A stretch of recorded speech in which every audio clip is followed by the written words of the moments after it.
Hello everyone, welcome to Techo academy. நிறைய பேருக்கு டெக்லா install பண்ணணும் அப்படின்னா எந்த மாதிரியான லேப்டாப் இல்ல டெஸ்க்டாப் கான்ஃபிகரேஷன் தேவைப்படுது அப்படின்ற டவுட் இருக்கு. அதை பத்தி தான் இந்த வீடியோல டீட்டெயிலா பார்க்க போறோம். வீடியோக்குள்ள போறதுக்கு முன்னாடி இந்த சேனலுக்கு நீங்க புதுசா இருந்தீங்க அப்படின்னா சப்ஸ்கிரைப் பண்ணிக்கோங்க. சப்ஸ்கிரைப் பண்ணிட்டு பெல் நோட்டிஃபிகேஷன் பிரஸ் பண்ணிக்கோங்க. அப்பதான் நான் டெக்லா போற எல்லா வீடியோவும் உங்களுக்கு நோட்டிபிகேஷன் வரும். வாங்க வீடியோக்குள்ள போலாம். ஸோ டெக்லா வெப்சைட்ல இருந்து எந்த மாதிரியான கான்ஃபிகரேஷன் இருந்தா டெக்லா நல்லா ஒர்க் ஆகுன்ற ரெக்கமெண்டேஷன் கொடுத்துருக்காங்க. ஸோ அதை நான் இப்போ உங்களுக்கு ஸ்க்ரீன்ல காமிக்கிறேன். ஸோ இதுல 2 குடுத்திருப்பாங்க. ஒண்ணு வந்து ரெக்கமெண்டேஷன், இன்னொன்னு பெஸ்ட் பெர்ஃபார்மன்ஸ். ஸோ பெஸ்ட் பெர்ஃபார்மன்ஸ்ன்ற கான்ஃபிகரேஷன் வந்து ரொம்ப காஸ்ட்லியா இருக்கும். இது நீங்க ஒர்க் ஸ்டேஷனுக்கு ஒரு லேப்டாப்போ, டெஸ்க்டாப் பர்ச்சேஸ் பண்றீங்க அப்படின்னா பெஸ்ட் பெர்ஃபார்மன்ஸ் போய்க்கலாம். இல்ல நீங்க ஹோம் யூஸ்க்கு பண்றீங்க, நான் வந்து சும்மா டெக்லா சாஃப்ட்வேர் இன்ஸ்டால் பண்ணி பிராக்டிஸ் பண்ண போறேன், ட்ரைனிங் பண்ண போறேன், கத்துக்க போறேன். ஸோ இந்த மாதிரி ரெக்கமெண்ட் பண்றேன். நீங்க ரெக்கமெண்டேஷன் போய்க்கலாம். Recommendation well and good. இது இருந்தாலே உங்களுக்கு டெக்லா நல்லா ஒர்க் ஆகும். உங்களுக்கு இன்னும் பெஸ்ட்டா வேணும், நல்லா பெர்ஃபார்மன்ஸ் பண்ணணும் அப்படின்னா நீங்க பெஸ்ட் பெர்ஃபார்மன்ஸோட கான்ஃபிகர் போய்க்கலாம். ஸோ ஃபர்ஸ்ட் நம்ம ரெக்கமெண்டேஷன் பத்தி பார்க்கலாம். ஸோ உங்களுக்கு டெக்லா இன்ஸ்டால் பண்ணோம் அப்படின்னா மினிமமா 16 ஜிபி ரேம் இருக்கணும். ஹார்ட் டிஸ்க் வந்து 1 டிபி இவங்க ரெக்கமெண்ட் பண்றாங்க. பட் 500 ஜிபி ஹார்ட் டிஸ்க் இருந்தாலே டெக்லா நல்லா ஒர்க் ஆகும். பட் இவங்க ரெக்கமெண்ட் பண்றது 1 டிபி.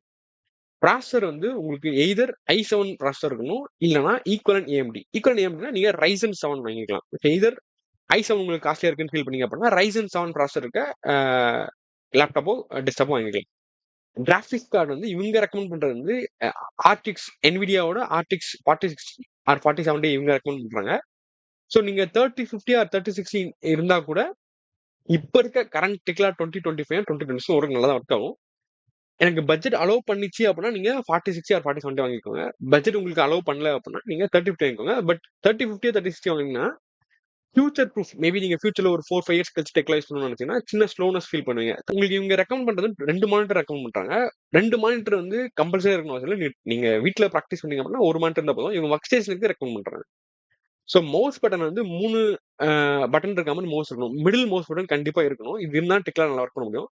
ஸோ உங்களுக்கு மிடில் மவுஸ் பட்டன் இல்லைன்னா தனியா வாங்கி நீங்க மவுஸ் வாங்கி யூஸ் பண்ணிக்கணும். லேப்டாப்ல இருக்க கீபேட் வந்து உங்களுக்கு கம்ஃபர்டபுளா இருக்காது. ஸோ இதுதான் இவங்க ரெக்கமெண்ட் பண்றது. ஸோ இப்போ இந்த இந்த ரெக்குவயர்மெண்ட்டை வந்து நான் வந்து Flipkart வெப்சைட்ல போட்டுட்டு உங்களுக்கு காமிக்கிறேன். அங்க ரெக்கமெண்ட் பண்ணதை இங்க போட்டுட்டேன். இப்ப பாத்தீங்க அப்படின்னா நான் லோ டு ஹைன்ற பிரைஸ் வச்சுட்டேன். இப்போ இதுல ஃபர்ஸ்ட் காமிக்கிறது 90,000 காமிக்குது. இது வந்து ஜிகாபைட்டோட i7 ப்ராசஸர் லேப்டாப். இதோட கான்ஃபிகரேஷன் பாத்தீங்கன்னா நாங்க சொன்ன அதே தான். கிராஃபிக்ஸ் கார்டு வந்து 4050 இருக்கு. அங்க ரெக்கமெண்ட் பண்ணது 4060, பட் 4050 ஓகே தான். பட் இதுவே 90,000 இருக்கு. இல்ல எனக்கு மேபி Lenovo வேணும், இல்ல HP வேணும் அப்படின்னா நீங்க இங்க போய்க்கலாம். Lenovo HP பாத்தீங்கன்னா, ஸோ Lenovoல HPல வந்து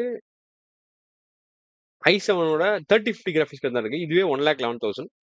ஸோ 3050 வாங்குறீங்க அப்படின்னா டெக்லா நல்லா ஒர்க் ஆகும். பட் ஃபியூச்சர் அப்டேட்டுக்கு இது பெருசா சப்போர்ட் பண்ணுமான்னு தெரியல. நீங்க உங்களுக்கு பட்ஜெட் இருக்கு அப்படின்னா 4050 ஆர் 4060 வாங்கிக்கோங்க. ஸோ இங்க லெனோவோட LOQ இருக்கு. இது வந்து சேம் அவங்க என்ன ரெக்கமெண்ட் பண்றாங்களோ அதுதாங்க இருக்கு. So i7 13 gen 8 GB graphics card NVIDIAல 5050 இருக்கு. இது வெல் அண்ட் குட். இது வந்து அவங்க ரெக்கமெண்ட் பண்ணதோட பெஸ்ட் பெர்ஃபார்மன்ஸோடதே மேட்ச் ஆகுது. ஆனா இது 1,30,000. ஸோ இந்த மாதிரி உங்களுக்கு என்ன தேவைப்படுதோ வாங்கிக்கோங்க. உங்களுக்கு ஒருவேளை பட்ஜெட் அலோவ் பண்ணல அப்படின்னா நீங்க எந்த பிராண்ட் வேணா வாங்கிக்கலாம். பிராண்டும் இதுக்கும் பிரச்சனை கிடையாது. ஸோ பட்ஜெட் அலோவ் பண்ணல அப்படின்னா நீங்க கிராஃபிக்ஸ் கார்டை கம்மி பண்ணிக்கலாம். ஸோ கிராஃபிக்ஸ் கார்டு வந்து 3050 36 வரையும் போய்க்கலாம். பட் அது வந்து ஃபியூச்சர் ப்ரூஃப்க்கு பெருசா அலோவ் பண்ணுவான்னு தெரியல. இப்ப இருக்க கரண்ட் வெர்ஷன் வந்து 3050 36 என்ன நல்லா ஒர்க் ஆகும். உங்களுக்கு பட்ஜெட் அலோவ் பண்ணலன்னா மட்டும் இப்படி போய்க்கோங்க. அவ்வளவுதான். வீடியோ 2க்கு வந்துடும் நினைக்கிறேன். இந்த வீடியோ உங்களுக்கு பிடிச்சிருந்தா லைக் பண்ணுங்க. ஏதாவது டவுட் இருந்தா கமெண்ட் பண்ணுங்க. டெக்லாவை இன்னும் இன்டெப்தா கத்துக்கணும்னு நினைக்கிறீங்க, டெக்லாலே கரியர் பில்ட் பண்ணணும்னு நினைக்கிறீங்க அப்படின்னா டெக்கோரா அகாடமியை கான்டாக்ட் பண்ணுங்க. நாங்க டெக்லா மட்டும் சொல்லி தராம உங்களுக்கு steel designing concepts, AEC standard, அப்புறம் லைவ் ப்ராஜெக்ட்ஸ் கொடுத்துட்டு உங்களுக்கு லைவா எப்படி ஒரு ப்ராஜெக்ட் ஹேண்டில் பண்றதுன்றத கம்பைண்டா சொல்லி தருவோம். இன்ட்ரெஸ்ட் இருக்கவங்க கான்டாக்ட் பண்ணுங்க. தேங்க்யூ ஃபார் வாட்சிங்.